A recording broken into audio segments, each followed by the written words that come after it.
One of the compounds of hydrogen. Compounds of hydrogen में सबसे पहले हमारा पानी यानी वाटर। तो इसके स्ट्रक्चर से सबसे पहले स्टार्ट कर लेते हैं। तीनों टाइप के स्ट्रक्चर देख लेते हैं। एक हो गया गैस में, एक हो गया लिक्विड फेज में और एक हो गया सॉलिड फेज में। गैस फेज में देखोगे ये H, ये H, जो ये एंगल बनाते हैं ये 104.5 डिग्री के आसपास कुछ होता है। ये आई थिंक 97.5 पिकोमीटर। ठीक है, दिख ही रहा है। This is polar in nature, polar in nature. तो सिंपली गैस का तो हमने देख लिया। यहाँ पे दो लोन पेयर भी होते हैं पर उन्हें हम ऐसे दिखाते नहीं है स्ट्रक्चर में। ठीक है, so there is no need. Liquid में हमें पता है हाइड्रोजन बॉन्डिंग होती है, राइट। इसको भी दिखाते तो ढंग से ही है।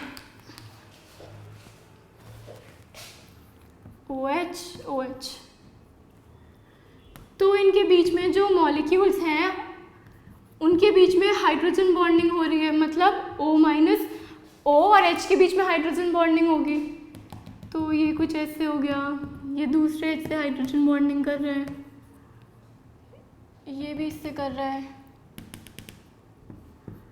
तो you get a fair idea कि इसमें बेसिकली हाइड्रोजन बॉन्डिंग आ जाती है इन द लिक्विड फेज।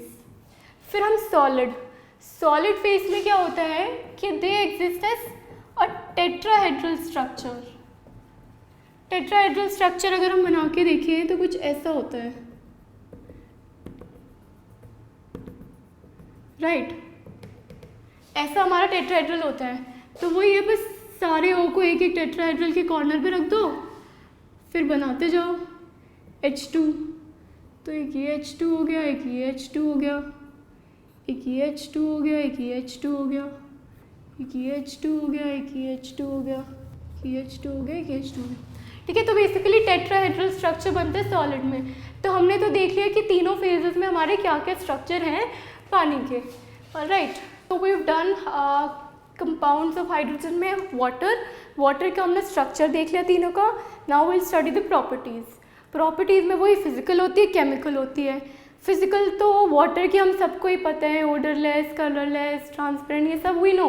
ठीक है, so we'll directly start chemical properties. ठीक है, केमिकल प्रॉपर्टीज़ में फर्स्ट है एम्फोटेरिक नेचर। एम्फोटेरिक का मतलब क्या होता है कि वो species as an acid and as a base दोनों तरह से रिएक्ट करें। तो हम पहले देख लेते हैं एज एसिड है तो कोई बेस ले लेते हैं, NH3 ले लिया बेस। ये क्या बन जाएगा NH4OH प्लस H+। तो ये रिएक्शन हो गई as an acid. As base ले लेते हैं, पानी को बेस मान रहे हैं तो मतलब कोई एसिड ले लेते हैं, H2S ले लिया। तो ये क्या बन जाएगा HS- प्लस H3O प्लस। ठीक है, तो एक एसिड देख लिया, एक एज बेस देख लिया। इसमें क्या हो जाता है ऑटो प्रोटोलिसिस, मतलब पानी ने ही एसिड का काम करना है, पानी ने ही बेस का काम करना है। एक H2 एसिड हो गया, एक H2O बेस हो गया। तो क्या बना रहा है H3O प्लस OH-। ये हमारा कॉन्जुगेट एसिड हो गया, ये हमारा कॉन्जुगेट बेस हो गया। ठीक है, तो हमने एम्फोटेरिक नेचर में हमने तीन रिएक्शन देख लिए, एक हमने एज एन एसिड, एक एज अ बेस और एक ऑटो प्रोटोलिसिस। ठीक है, now we'll move on to reduction. Reduction जब होगा तो मतलब कोई इसका रिड्यूसिंग एजेंट होना चाहिए। इसे रिड्यूस कौन कर रहा है तो वो देखते हैं कौन करता है।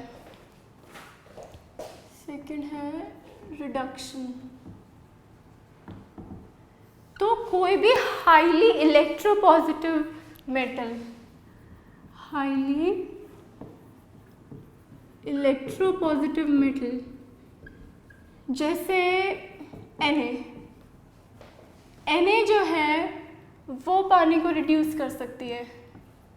क्या हो जाएगा, पानी रिड्यूस होके H2 बन रहा है और Na से Na+ मतलब NaOH बन गया। तो क्या हुआ, Na यहाँ पे ऑक्सीडाइज हो गई और पानी यहाँ पे रिड्यूस हो गया। ऑलराइट, तो कोई भी highly electropositive metal is able to reduce H2O to H2। ठीक है, फिर थर्ड देख लेते हैं ऑक्सीडेशन, कि ऑक्सीडेशन कौन कौन कर सकता है। अब अगर हम ले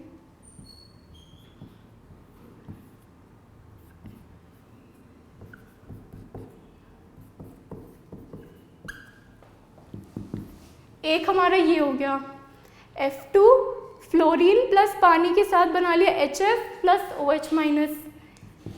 एक हो सकता है हमारा ग्लूकोज का C6H12O6 प्लस H2O। इसमें हमें पता है कि CO2 बन जाता है, H2O बन जाता है और O2। मतलब क्या हो रहा है, यहाँ पे O2- था और अब यहाँ पे 0 हो गया, ये O2 है, सॉरी, यहाँ पे 2- था, 0 हो गया, मतलब इसका ऑक्सीडेशन हो गया। यहाँ पे भी H2O का 2- था और ये 0 हो गया। तो हमने पढ़ लिया कि ऑक्सीडेशन में तो हमने दो रिएक्शन देख ली, एक फ्लोरीन से हो गई और एक ग्लूकोज से हो गई। ठीक है, एम्फोटेरिक नेचर डिस्कस कर लिया हमने, रिडक्शन डिस्कस कर लिया हमने, ऑक्सीडेशन कर लिया। Now we'll move to hydrolysis. Hydrolysis मतलब कि जो भी आपको कंपाउंड दिया है उसको उसमें पानी ने डिज़ोल्व कर लिया, राइट। अब हम बात करें हाइड्रोलिसिस क्यों होता है पानी में सबसे अच्छा। H2O जो है ना, उसका dielectric constant this is very high. अब वैसे तो नोबडी एक्सप्लेन्स कि डाइलेक्ट्रिक कांस्टेंट हाई होने से क्या फ़र्क पड़ता है, बिकॉज ये चीज़ आप 12th में भी पढ़ते हो, but I just brief you out.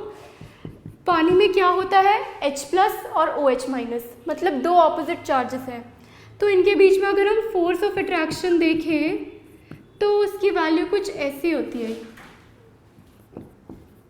Q1 Q2/r²। मतलब एक ये फैक्टर होता है, इसको हम बोल देते हैं डाइलेक्ट्रिक कांस्टेंट। तो क्या है, अगर पानी का डाइलेक्ट्रिक कांस्टेंट बहुत हाई है, मतलब फोर्स ऑफ अट्रैक्शन कम हो रहा है, मतलब जो ऑपोजिट चार्जेस हैं वैसे वो यूजुअली एक दूसरे को अट्रैक्ट करते हैं, पर क्योंकि उनके फोर्स ऑफ अट्रैक्शन कम है, मतलब वो एक दूसरे से थोड़ा थोड़ा अलग रह सकते हैं। तो क्या करेंगे, उन्हें कोई और आयनिक स्पीशीज़ दिख जाएगी तो वो उनसे अटैच हो जाएंगे। जैसे NaCl ही ले लो, तो NaCl में इसे Na+ दिख रहा है क्योंकि OH- और H+ दोनों दूसरे से अलग अलग हैं, तो ये जाके OH- इसको हाइड्रेट कर देगा और Cl- है, Cl- को H+ हाइड्रेट कर देगा। तो बेसिकली क्योंकि फोर्स ऑफ अट्रैक्शन दोनों के बीच में कम हो जाता है, H+ और OH- के बीच में, इसलिए वो जाके दूसरे आयंस को हाइड्रेट कर देता है, दूसरे आयंस को सॉल्वेट कर देता है। तो H2O का डाइलेक्ट्रिक कांस्टेंट हाई है, इसीलिए वो हाइड्रोलिसिस बहुत इजीली करता है और काफ़ी कंपाउंड्स के साथ करता है, राइट। इसके रिएक्शंस देख लेते हैं कुछ। एक हमने इसके साथ देख ली, इसको हाइड्रोलाइज करा तो H3PO4। एक हमने देख ली N3- प्लस H2O, तो वो बन जाएगा NH3 प्लस OH-। इसमें एक हो गई कि सिलिकॉन क्लोराइड को पानी में अगर डाला तो SiO2 प्लस HCl। तो ठीक है, हाइड्रोलिसिस में हमने 3 रिएक्शन देख ली, एक P4O10 की देख ली, एक N3- की देख ली और एक SiCl4 की देख ली। तो इससे हमारा हाइड्रोलिसिस तो कंप्लीट। अब हम देखते हैं हाइड्रेट फॉर्मेशन। हाइड्रेट फॉर्मेशन जो होता है हमारा पानी का, उसको हमने 3 कैटेगरीज में डाला हुआ है। हाइड्रेट फॉर्मेशन मतलब जो एक्वस सोल्यूशन है उससे क्रिस्टलाइन फॉर्म बन जाना, हाइड्रेट बन जाना, ठीक है।